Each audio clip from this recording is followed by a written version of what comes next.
Welcome, everyone. Thank you so much for joining us for the 2021 Smithsonian Affiliations Virtual Conference. Just to make sure that you're in the right place, you're joining our session, Our Shared Future, Reckoning with Our Racial Past. I'm Trisha Edwards, Deputy Director of Smithsonian Affiliations, and I'm going to be the facilitator for today's session.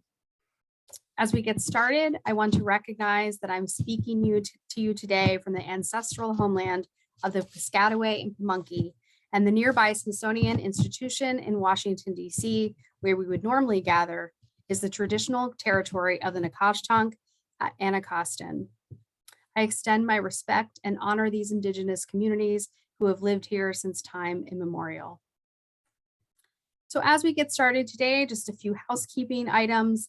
This session is being recorded. So if you turn your camera or microphone on, the audio or video feed from your device may be captured on the recording and used for Smithsonian purposes.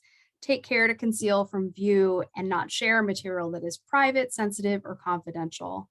You'll be able to replay this session after it concludes through the virtual attendee hub. Closed captioning is available.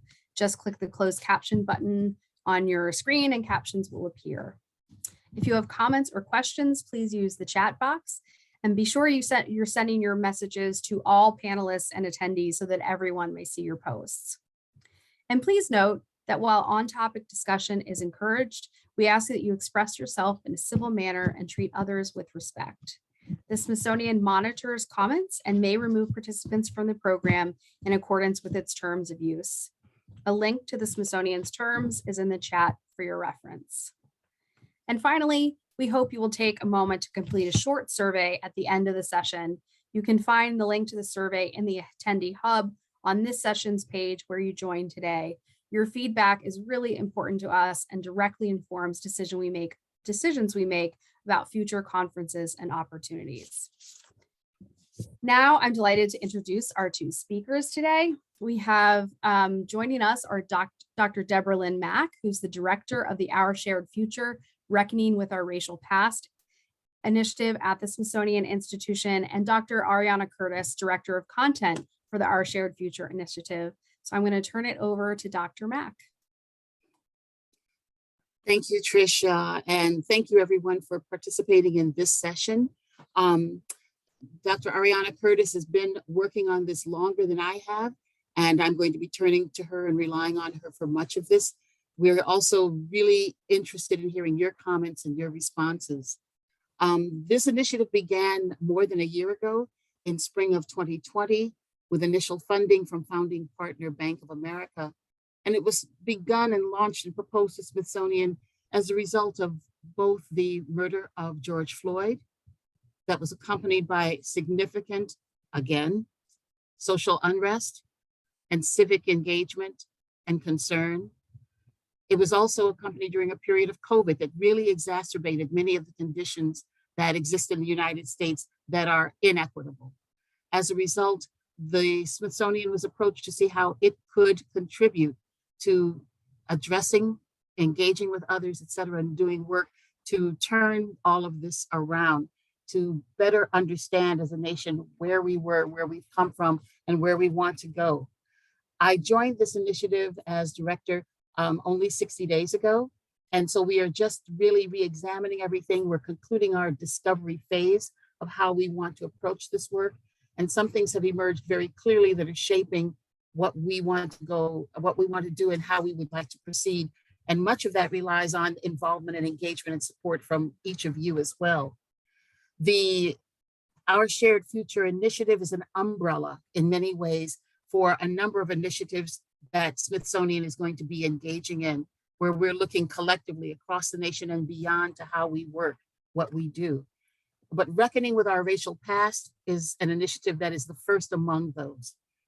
We have decided that much of the work that we need to do in collaboration with you, with your institutions, your programs, your schools, your community action groups. And so we are about to launch really a series of listening sessions, facilitated workshops, where we ask you to redefine with us where we're going, how you see it, how you see this need, where you feel you can be effective, how you can join us. in the work that we have going forward. So we're increasingly increasing our public presence through both internal and external collaborations and direct community engagement.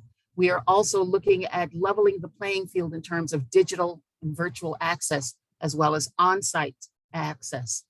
My colleague, Dr. Ariana Curtis, is our Director of Content, and she is really leading the charge as we revisit and redefine the pillars, the strategies of how we're going to do this work. But one thing that's very clear is that, in our opinion, much of these sort of top-down approaches that we've seen, a single voice, a single approach, does not work. It's not effective. It has not been historically so. It is not even now. We need to know that the content of this initiative, the goals of this initiative are well-defined and they're easily understood. And in that, your work with us will be really helpful. I think a final note is that we want to be sure that this impacts and is accessible to everyone, not to just groups who feel historically engaged or feel they have benefited or feel they need benefit from this. But we want to engage people who feel that they're not sure what this is about. They're not sure if they are welcome. They are not sure if they are the bad guy in these stories. We want to reach people where they are. We want to reach communities where they are. And in doing so, we're looking to rely on sources such as you all to really help us move forward in defining and shaping that work and putting it on the ground. With that, I'm going to turn to Ariana Curtis. Thank you all for being here. Hi, everyone. Thank you again for choosing our session. I'm going to share my screen with you. We do have a PowerPoint to go through before we get to our Q&A.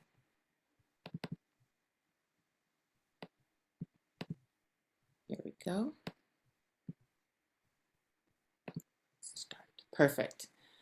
So again, welcome. And just to echo Dr. Mack, this initiative was announced in June 2020 in response to the disproportionate death of racial minorities in the United States from COVID-19.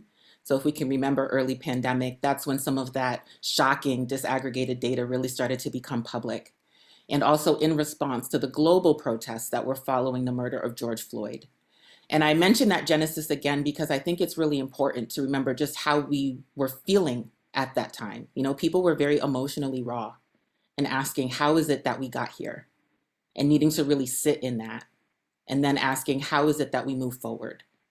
And so that sense of collective responsibility is one that we really want to weave through this entire initiative. As Dr. Mack said, this is really something for everyone to be involved in. And remembering the genesis of this, I think really gets at that. So those two questions guide much of our thinking still about how it is that we're addressing this initiative. And part of establishing ourselves was creating a mission and a vision. So our mission is to explore the legacy, the history and legacy of race and racism in the United States and globally. This initiative seeks to spark positive social change and build a more equitable shared future through interdisciplinary scholarship, creative partnerships, dialogue, and engagement.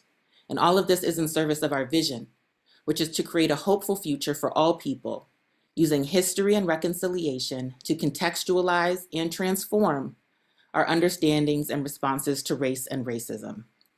And we don't expect you to remember all of this. The mission, the vision, and the value statement are in the documents for this session in the conference hub. So we really wanted to, one, do justice to the fullness of our name, thinking about how it is that we imagine a shared future. We must first reckon with our racial past. And the value statement is something that I am actually really proud of. It's a page long, so it was too long to share in a slide, but again, it is uploaded to our session documents. Outside of my role here in this initiative, just thinking about myself as a cultural worker in the Smithsonian, we have a full page of institutional values now that speak to the ethics of care, that speak to ethical practice, that articulate an intersectional approach to racial justice, that aren't just about public accessibility, but also public accountability, an acknowledgement of past wrongdoing, and an invitation to join us in what we know can be difficult work. And so writing the mission, the vision, and the values was a collective process with participants from all around our interdisciplinary institution that then underwent a review process from Smithsonian leadership. And I'll admit to you that I was ready in that meeting to fight for these values, to defend why it is important that we have to do this as the Smithsonian, but it was really unnecessary. We received comments to make things clearer, maybe to make things more concise, to use stronger language, but there were no objections to having this mission, to having this vision, or having an institutional statement about racial justice values. And that was encouraging for me. So I share that with you in case you feel like your institution would never agree to something like this. They might, and they might surprise you. And it normalizes this work for all of us to be able to talk about this as institutional. So together, our mission, vision, and values signal that this is not a celebrate diversity initiative. This is not internal DEI work. That work is important, it is critical, but it is not our charge. We want to address the history and legacy of race and racism. And as many of you know, race-based work is not new to our institution.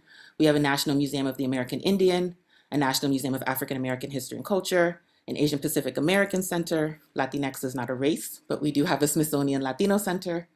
So we needed to distinguish how this initiative is different from other work that we do as an institution. And from conversations with internal and external stakeholders, we created 6 pillars. These pillars demonstrate that this initiative is not centered on individual racial identities, but rather manifestations of systemic racism, historically through the present. So even as we're pivoting, as we're rethinking our work, these 6 content areas have been pretty consistent from the start of the initiative. And these are not at all meant to be prescriptive. We're not saying this is how you must address systemic racism. We are, however, challenging you to move beyond racial identification and therefore providing frameworks to help you do that. The pillars are not mutually exclusive. Certainly there are topics and issues that relate to more than one, as they should, because we're talking about systems. So all you see right now are the headings, and I want to give you short descriptions of each of the pillars before we move into more of the details. So just bear with me as I read to you. So race beyond the United States, starting left to right. Racial terminologies may change in different national contexts, but racism exists globally. Race Beyond the United States is about the global realities of racism and international efforts towards truth and reconciliation. The concurrent and intertwined pandemics of COVID-19 and racism demand that we, as an international community, learn how to move forward together. Race, policy, and ethics. Whether laws, principles, or cultural practices, policies guide collective action and they influence social norms. Anti-racist policies enact purposeful and ethical actions that promote racial equity and justice for all. This pillar addresses how formal and informal policies create or worsen racial inequity. Race and place. Historical and contemporary injustices have disproportionately exposed communities of color to deep-seated hazards like environmental toxicity, displacement, and violence. Race and place explores how race and racism shape access to safe, healthy community living spaces. Race, arts, and aesthetics. Race is more than individual identification. Our understandings of race and belonging are publicly constructed and reinforced. Popular culture and shared public spaces can expose the tensions between what we see and who is represented. This pillar explores how public representations of race affect our understandings of history, ourselves, and each other. Race and wealth. The racial wealth gap has knowable historical foundations. Rooted in almost 400 years of slavery, dispossession, and ongoing prejudice, the reality of economic inequality is reflected in our everyday lives, from inheritance to housing to debates about reparations. This pillar addresses the role of racism in creating and sustaining economic inequality. And finally, race and wellness. Racism is a public health threat that has traumatic effects on the physical, emotional, and mental health, of individuals, of families, and communities. An equitable future is one where people of all races can not only live, but live well. This pillar is about the impact of racism on the well-being of individuals and communities, including, but not limited to health. Okay, so those are our general descriptions of our content pillars that uphold the work of this initiative. And here are some bullet points that we use for each one so people have a better sense of what each of these pillars can encompass. Again, these pillars are not mutually exclusive. These bullet points do not mean that these are the only topics that these pillars can address.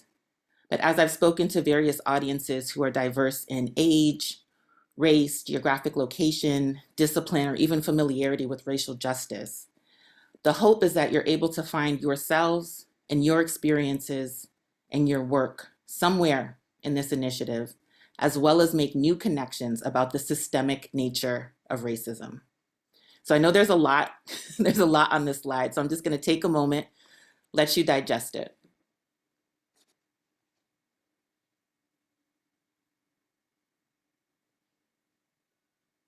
And feel free again to put any comments or questions in the chat.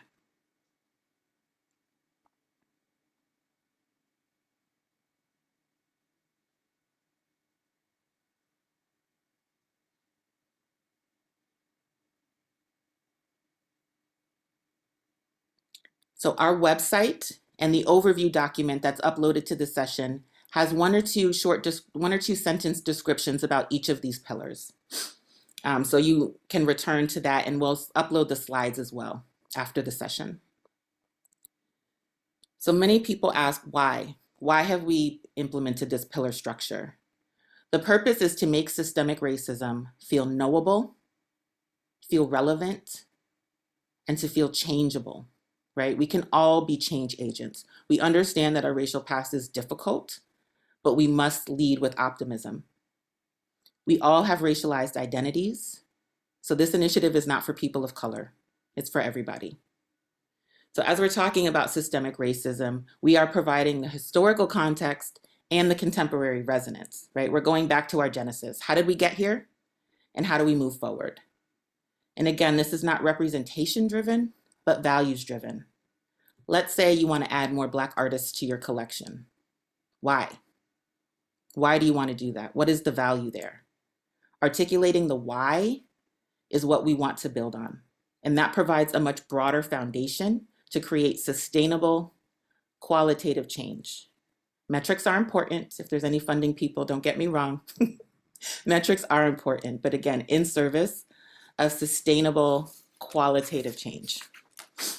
And last but not least, it's no small thing, especially in the virtual world, are our social media highlights. So we do pull objects from around the institution to show how it is that our museum collections relate to these content pillars.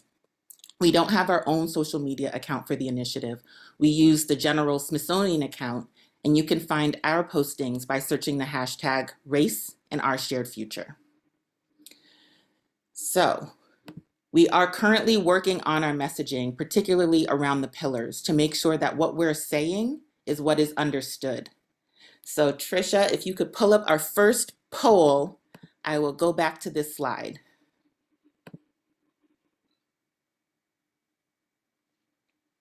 We want to know, in your very honest opinion, whether or not you understand the subject matter of the pillars within this initiative framework. Do they make sense to you within an initiative that is studying systemic racism? And you can click as many of the pillars as you feel like you understand.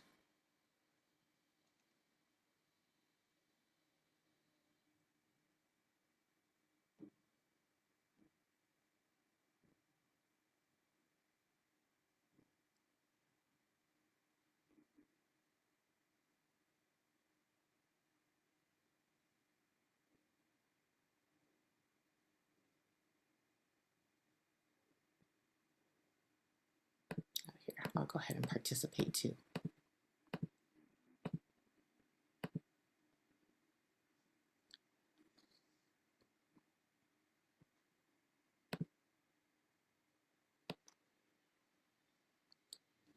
That's fair if you feel like you don't understand them intimately. I know that I've thrown a lot of information at you in about 5 minutes. So answer honestly if you felt like you could understand why race and wealth is part of this initiative, or why race beyond the United States is part of this initiative.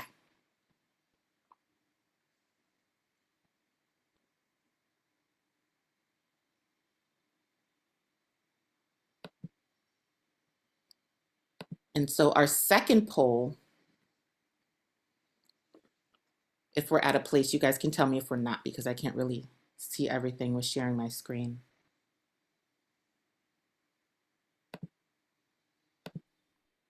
We've got about, Ariana, about 70% of the participants have Okay, responded. we'll give it a little bit more time. I'll keep this slide up so you can see some of these bullet points and decide if I'm making sense to you or not.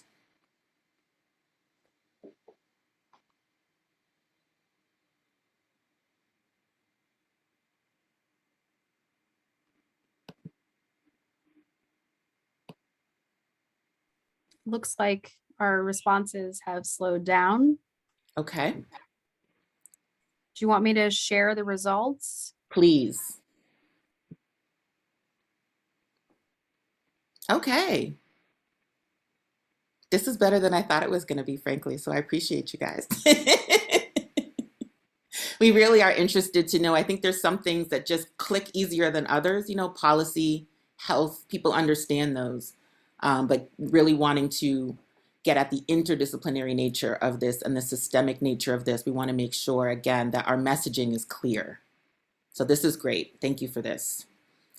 If we could move to our second poll question, which also involves the pillars. Thinking about the work that you do and how we have presented this initiative with these 6 content pillars, where would you like to see your institution do more work?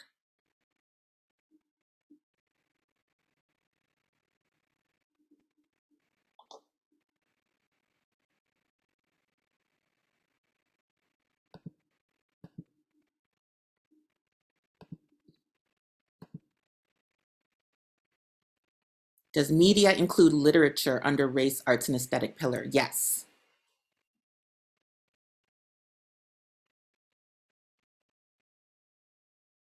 We do intend for literature to be included under that pillar. But then, of course, depending on what the literature is about, it could also relate to other pillars.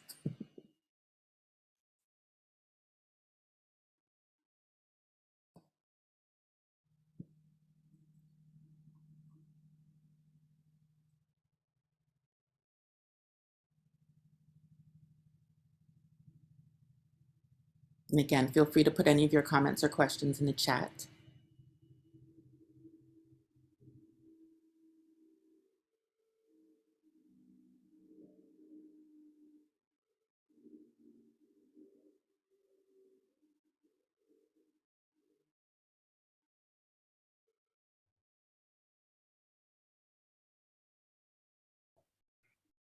Looks like responses have slowed down. Again, we have about 70%, 72% of our audience has responded. Awesome. Can we share those results? Sure. We can all see where we are as a field. Interesting. Not surprising, right? That we all want a little bit more connectedness globally than just a US focus. This is great. Thank you. Policy and ethics. Yeah, so in closing for me, I'll just say that we know that the Smithsonian brand can carry weight, and that racial justice being among our priorities is powerful. And we know that we are not the only voice that matters, and we shouldn't be. So we want to do impactful work with thoughtful partners, and that's why we're here with you today. So with those qualities and questions in mind, I will turn it over to Dr. Deborah Mack. And let me know when you want me to advance your slides. Thank you. As I said from the outset, we are completing a phase of discovery, and we are really restructuring, reimagining how we would like this to go forward. And this is where your input, thank you all. Your engagement is really significant for us. This is not Smithsonian knowing how to do this. Smithsonian does not have a strong history in this kind of work as a pan-institutional effort.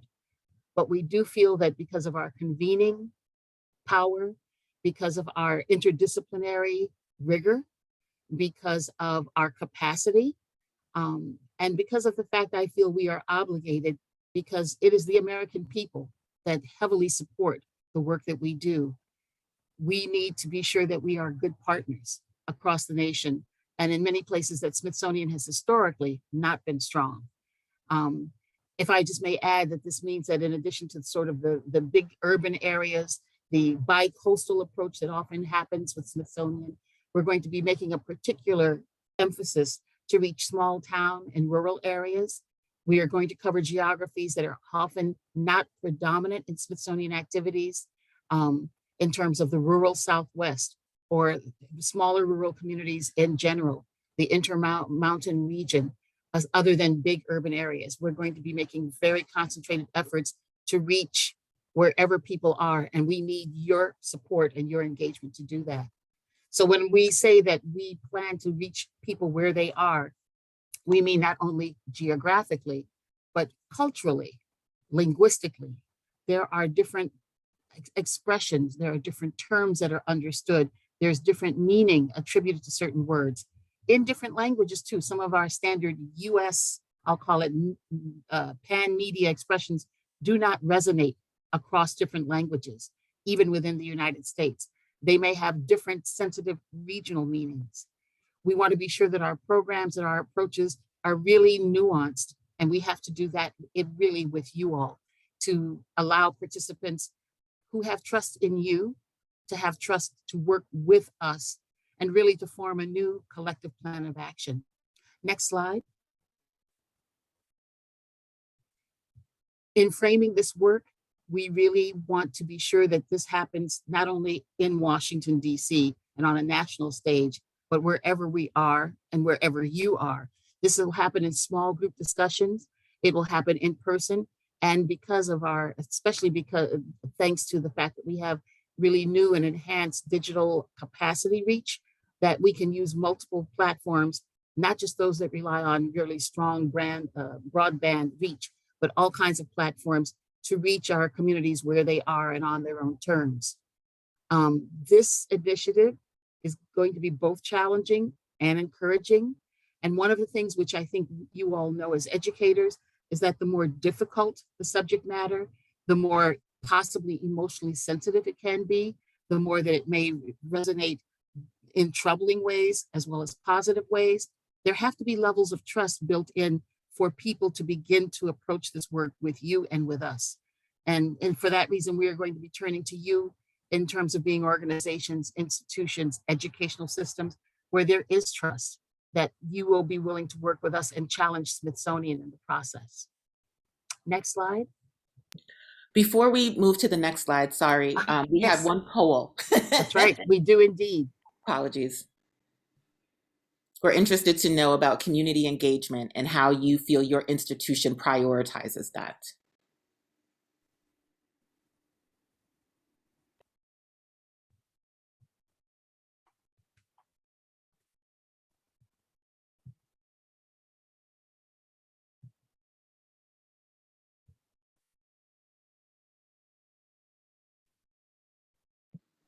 So Tricia, as you're collecting responses, let us know when you feel like we have a critical mass.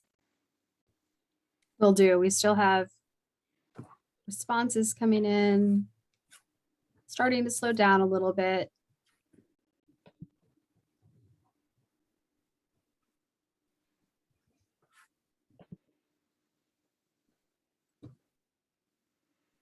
All right, we have about 75% of our audience has responded. So I'll go ahead and end the poll and share the results.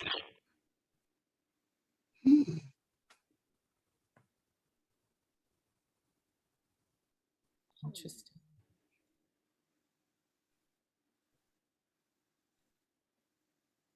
Great opportunity. Absolutely. All right, I will advance your slides.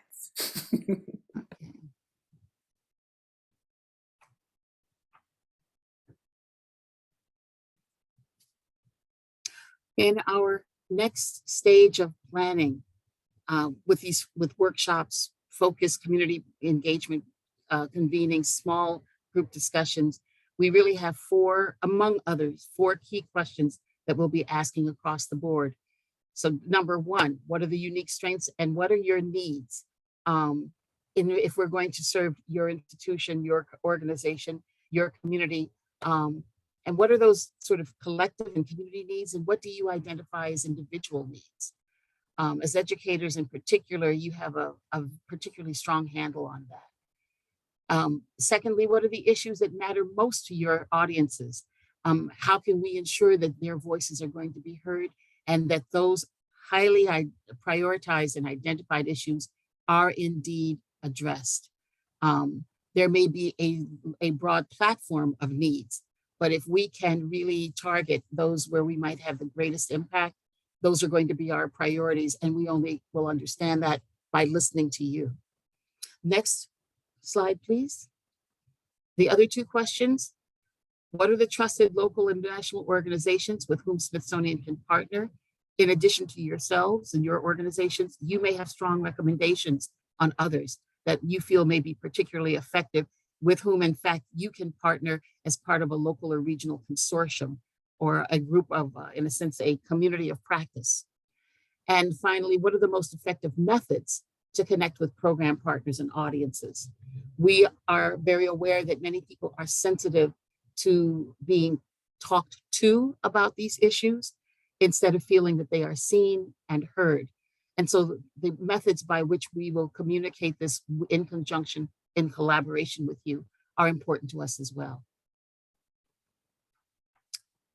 Next.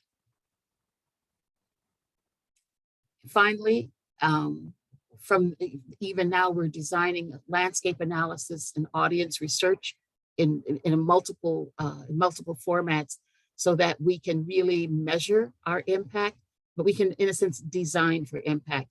If you think both quantitatively, but more importantly, as Ariana said, qualitatively, we want to be sure that we can provide evidence that different kinds of audiences really feel that this is making a difference. We want to know that people feel they have the emotional tools, the conceptual tools, and the working vocabulary to really express and to comprehend how racism has been entrenched in the nation's history in various ways, in various modalities, how they can better communicate and understand their own lived experiences, as well as the lived experience of others, realizing that their own experience may not be shared with someone else, but to have an appreciation and an ability to comprehend a different kind of racialized experience on an individual, on a systemic, in a systemic ways. And finally, to have really accessible tools that can really be used to move towards a more equitable and just future.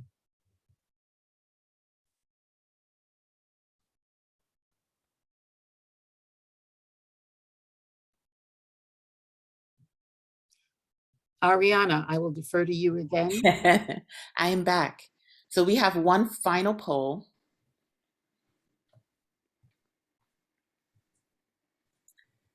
We are interested to know if your institution publicly engages with organizations that work toward racial justice. And again, this is your definition and understanding of what engagement looks like, what organizations that work toward racial justice means. But we're just interested to know publicly whether or not your institution aligns itself with organizations that you believe work toward racial justice.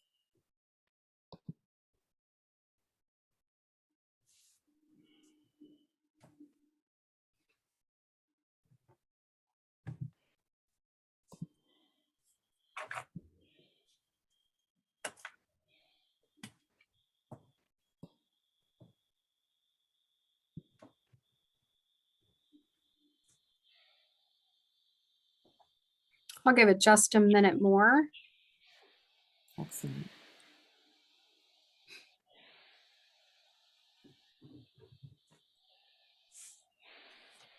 Some nice props in the chat for using the polls and making it interactive. So kudos to the two of you.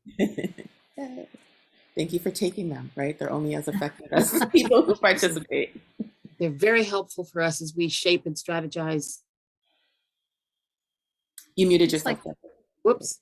Yes, incredibly helpful.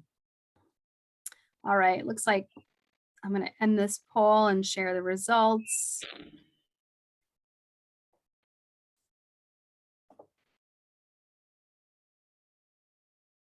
Nice mix here. Mm-hmm. Interesting.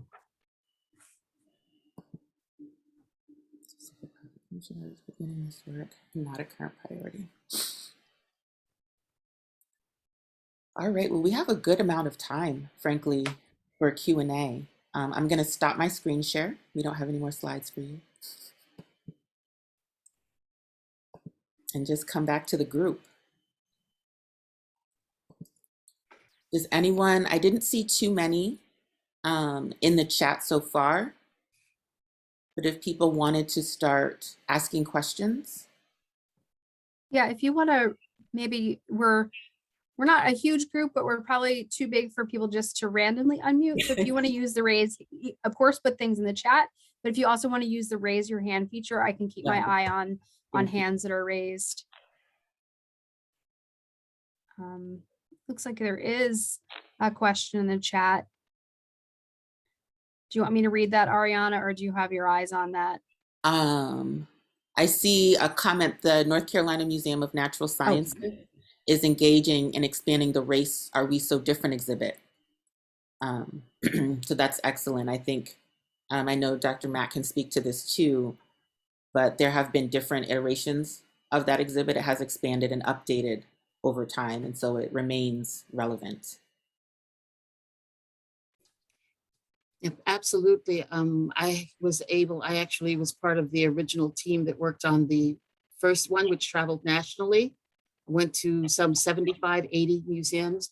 And that was a good decade ago that it began and is still moving.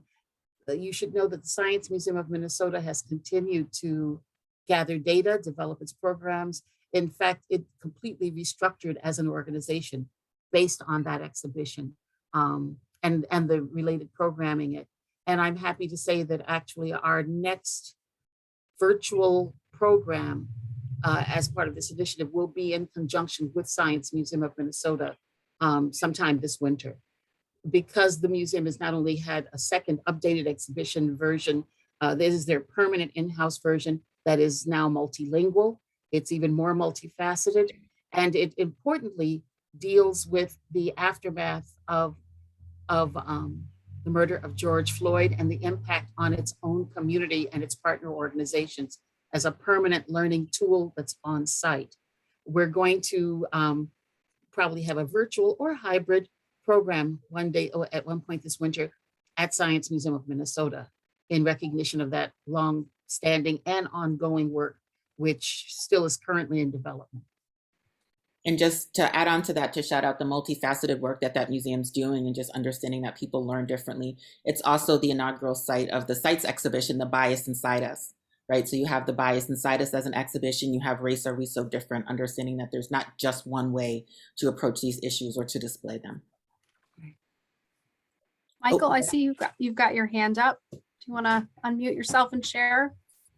Yes. Can you all hear me okay? Mm-hmm. All right, great. So hello, everyone. My name is Michael. I use he, him pronouns, and I'm at the North Carolina Museum of Natural Sciences, along with Daryl Stover, who mentioned the Race Are We So Different. So we have the new iteration of that. And, you know, as we're kind of coming together and starting to process and put things together, one of the shortcomings I'm noticing is that we don't have a huge connection to Latinx, Hispanic, and Native American communities. So I was just wondering if you all had any insights or suggestions of how we can go about making those connections. And let me just be sure I understand your question. You mean that the North Carolina Museum of Natural Science does not have pre-existing relationships or connections with communities? So we have some connections, but because this exhibit is supposed to be statewide, I really want to make sure that we are including those voices. And I would just like to strengthen them because I myself don't have those personal connections. One one resource I would look at is the Southeast Museums Conference. I just stepped down from 2 terms serving on that board, and that regional organization of 12 states includes any number of cultural institutions, not only museums, archives, libraries, etc. But there are Latino, Latinx, Hispanic, self-defined, as well as Native American institutions and centers that are institutional members and then individual members. That would be a very easy one-stop shopping approach to look for museum partners or to look for institutional partners that are within easy reach and literally in your region. I'd say between Florida, South Carolina, North Carolina, Georgia, there are a number because we have there are a number of institutions. Their conference, actually, their national annual conference is going on right now. This is day 2, but you can reach out to them at any time. The offices are in Atlanta, and there are board members who represent actually those kinds of organizations presently all in convening right now. I would add to that to also engage with the other North Carolina museums, because I know, for example, the North Carolina Art Museum has had a number of exhibitions that are about Latin American or Latinx communities and have outreached and partnered to bring those exhibitions to bear, as well as the History Museum, which for a while, I'm not sure if it's still in existence, has an advisory group around Latinx, particularly North Carolina Latinx. So it's business leaders and arts and cultural leaders across the state who have helped advise there, so I wouldn't feel like you have to reinvent the wheel, but rather thinking about this as an interdisciplinary and sustainable relationship, how you can work with other museums who are also in this work to really bring yourselves together, and benefit from the outreach that you're all doing collectively.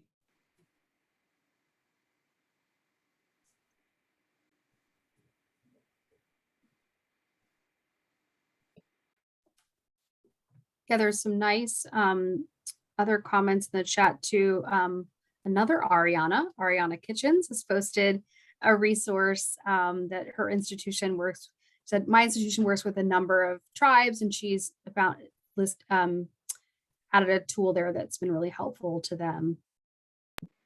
I'd also plug universities, so just thinking about age diversity, that certainly there are institutions within each university, state or private, that outreach specifically, not just to their student bodies, but connect student bodies to those local populations. And so those could also be resources. I went to Duke, for example, so I know like Student Action at Farm Workers. I've worked with UNC's, I'm going to screw up the name, so I won't say it, but I know Hannah Gill, who works with the Oral History Institute that specifically is collecting Latinx and Indigenous stories, right? So people who already have these to the point of community trust and community relationships, that is one way to start scaffolding in those relationships for your own institution.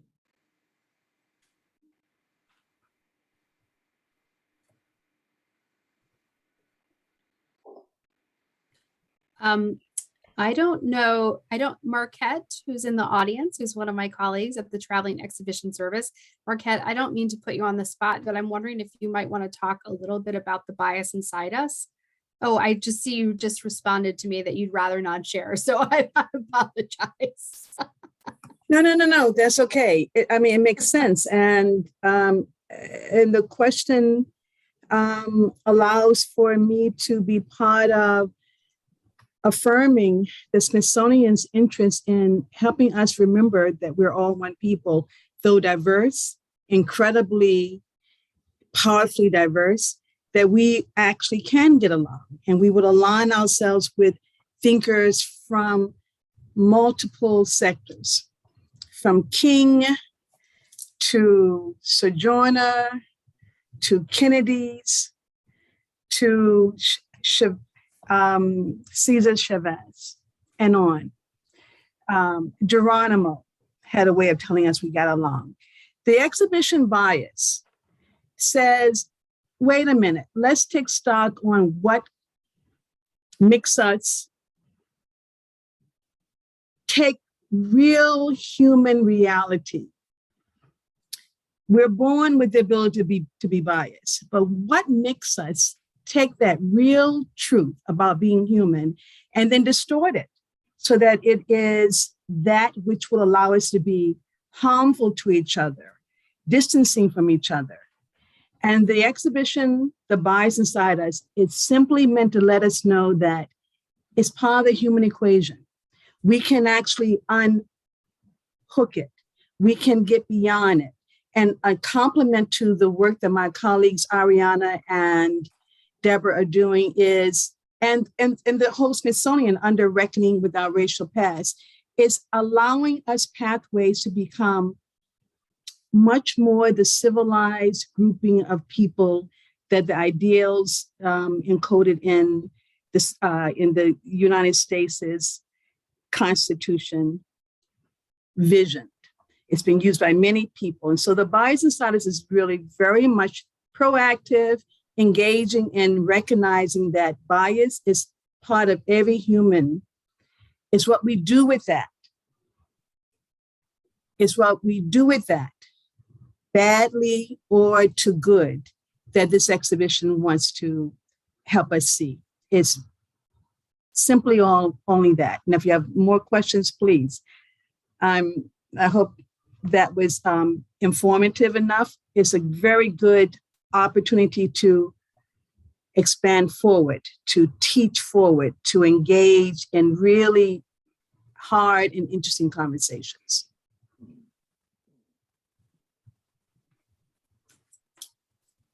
Thanks, Marquette. And I put the link to the exhibition earlier in the chat, but I'll just repost it again here for convenience sake.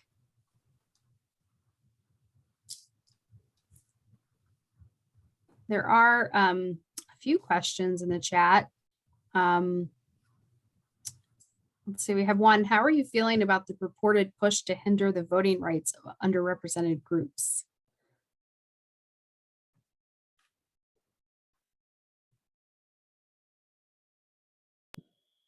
Well, I hope we all agree that hindering voting rights is bad.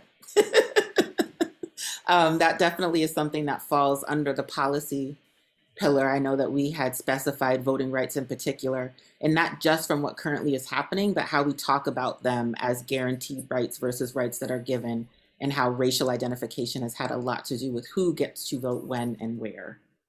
So again, this is part of a long history. Again, part of what we want to do is provide that historical context to understand how it is that we got here and not just think about this moment forward.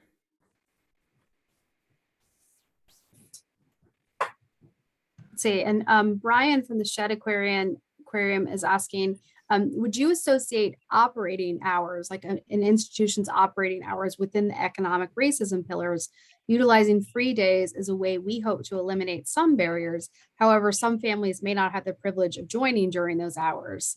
Would this be considered economic or simply access?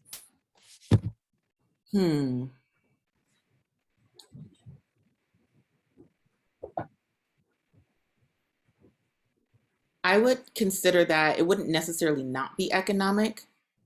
But in my immediate response to that, I would think like your operating hours don't necessarily exacerbate economic inequality.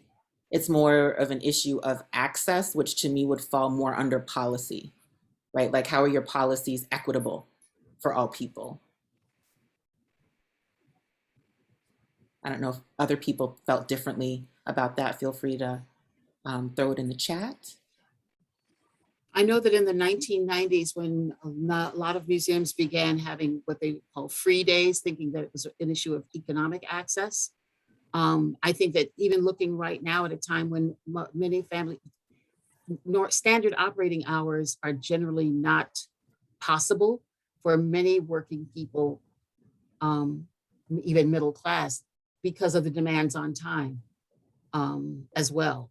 So I mean, I think you need to look at the special case or what you're referencing, in particular that drives the motivation to broaden access, or is it broadening hours so that even those who for instance, it's not an economic issue.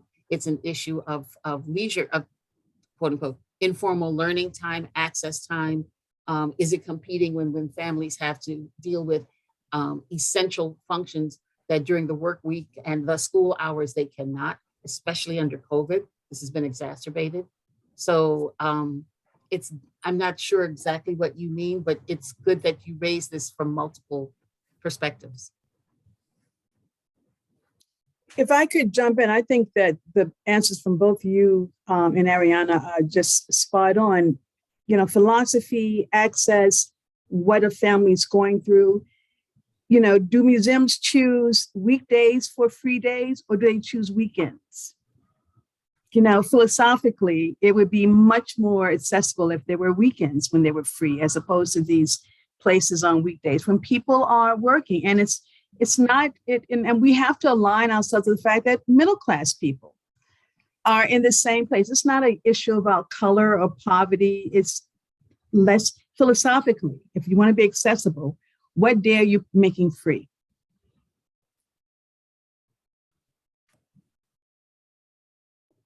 Ariana, there's a request to clarify the term adultification. Yes, that is something that we have under our wellness pillar. And so adultification is the ways in which Black children in particular, but children of color and immigrant children more generally, are often inappropriately exposed to assuming adult roles and responsibilities, or seen as less childlike and treated as adults, and therefore, in most times, treated more harshly. And so there's been a lot of literature about this, particularly for Black girls in school settings, being suspended and expelled much more than any other group of children, and around immigrant children, right, who sometimes often act as translations for adults in any number of settings far beyond what other children are exposed to. And so we put that in wellness, understanding that there's a disproportionate impact on Black children, on children of color, on immigrant children, and what that means for emotional, mental development. And there is a question, is there an institutional plan to help advance these kinds of initiatives? That's what we're working on right now. This is as a pan-Smithsonian initiative, this is new for Smithsonian. There are units of the Smithsonian that have done this, this kind of work, but as a pan-Smithsonian initiative with this kind of subject matter that is not, I'm just going to say it, rocks and stars, that we really are looking to have you and others inform us as to what access is like, as to where there is a comfort level of where we should begin, and then of course in our fundraising, we're looking to really generate funding that really sponsors supporting partner institutions where they are on the ground, because this kind of work is not easy. It requires staff, dedicated staff, resources, tools, expanded hours sometimes. And we realize that especially for institutional players, as with schools, there have been sharp reductions in resources. If we can look at partnerships where we can help amplify existing work and really increase that work, that is one of our goals. How we're going to do that is still what we're developing. Thank you for that question.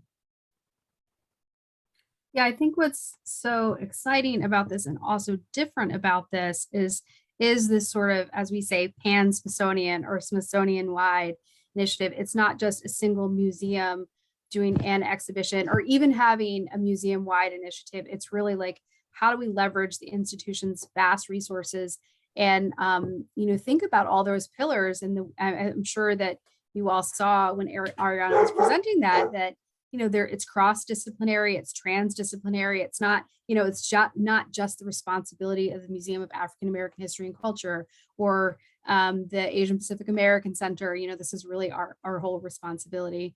And anyway, so that's why I think this is so exciting, and this recognition that organizations like our affiliates are already doing so much of this, and we want to figure out how to leverage and amplify your work and also support it and provide other, whether it's hopefully financial, we don't have that yet, but whether it's financial or just being able to use our convening power and our voice and our brand to elevate what you're already doing. If I could just remark something that was very encouraging for us to hear, there's the National Educators Conference 2 or 3 weeks ago, and we were asking educators, are you interested? Is this possible? We were just not sure where they would be falling.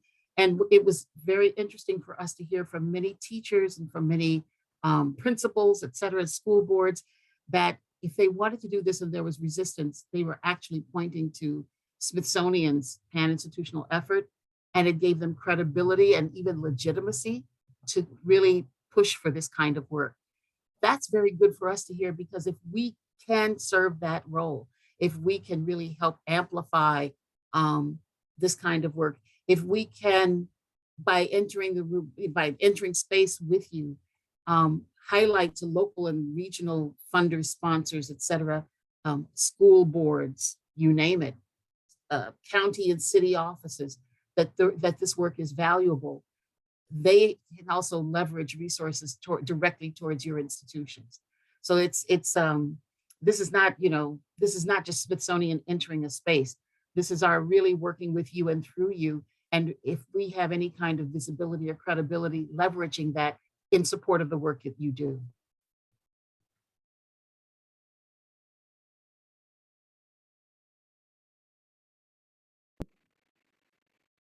Absolutely echo. We have just a few minutes left. I didn't know if other people had any questions that they wanted to throw in the chat. It can be something longer that you just want us to marinate on, something shorter that we could answer in the next few minutes.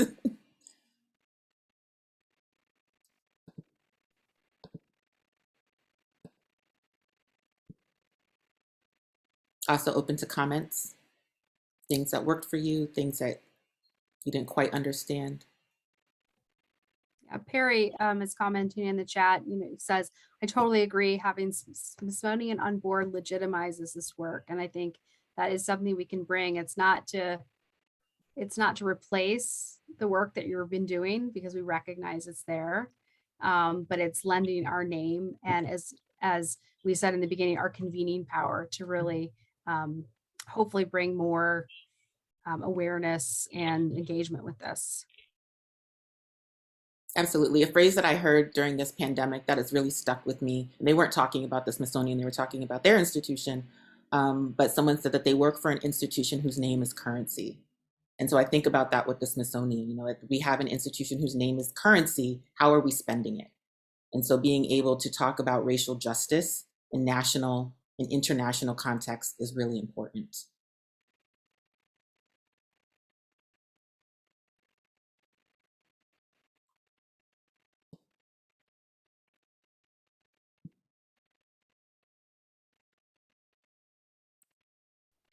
There's a comment in the chat from Luis, who says, in other museums I've worked with, advancing initiatives that were considered controversial was very difficult. The few projects aimed at addressing racial and cultural issues and promoting dialogue took massive effort to realize. The most effective tool we had was project-specific funding and resources. Even just receiving assistance in finding grants or funders who would be interested in funding these kinds of projects would go a long way. Additionally, using the Smithsonian public platform to give a voice and promote these projects would be extremely helpful.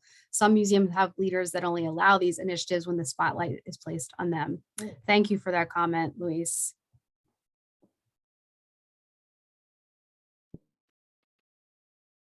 Absolutely. I will just note that both Deborah and I come from units at the Smithsonian, and so doing this kind of pan-institutional work is not just normalizing it outside of the Smithsonian, it's also normalizing it for people who are doing this work within our own institution, who maybe aren't at units that prioritize this. So we appreciate all of these comments. We appreciate the encouragement, so that we don't, just get in our heads thinking that this is normal, this is stuff that everyone does. We know that it doesn't even always happen at our own institution.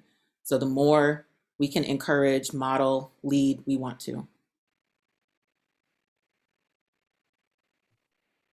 All right. Well, I want to thank you, Dr. Curtis, Dr. Mack, for being here and sharing your work with us. And of course, to all of our affiliates and Smithsonian colleagues who joined us for this really interesting and I think thought-provoking session.